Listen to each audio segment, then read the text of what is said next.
Integrated residential పాఠశాలలపై CM Revanth Reddy కీలక ఆదేశాలు జారీ చేశారు. సచివాలయంలో ఇంటిగ్రేటెడ్ రెసిడెన్షియల్ స్కూల్స్ పై ఆర్కిటెక్ట్స్ తో CM Revanth Reddy deputy CM Bhatti Vikramarka సమావేశమయ్యారు.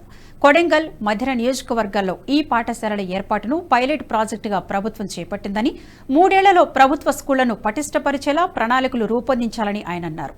సెమీ రెసిడెన్షియల్ స్కూళ్ల ఏర్పాటుకు ప్రతిపాదనలు సిద్ధం చేయాలన్నారు.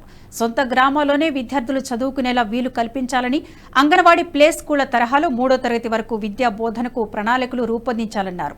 అంగన్వాడీలో విద్యా బోధనకు అదనంగా మరో టీచర్ను నియమించాలని సంబంధిత అధికారులకు ఆదేశాలు జారీ చేశారు. 4వ తరగతి నుంచి సెమీ రెసిడెన్షియల్ స్కూళ్లలో చదువుకు ప్రణాళికలు రూపొందించాలన్నారు.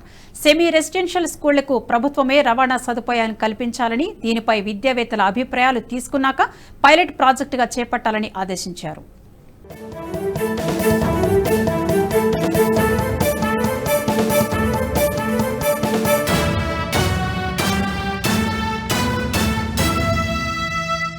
ఈ వీడియో మీకు నచ్చినట్టయితే లైక్ చేయండి, 10 మందికి షేర్ చేయండి. అలాగే కామెంట్ల రూపంలో మీ అభిప్రాయాలను మాతో పంచుకోండి. Nationalist hub group of channels ను సబ్స్క్రైబ్ చేసుకుని తెలుగునాట జాతీయవాద జర్నలిజాన్ని ప్రోత్సహించండి. ఈ వీడియో కింద ఉన్న బెల్ ఐకాన్ పై క్లిక్ చేయడం మర్చిపోవద్దు.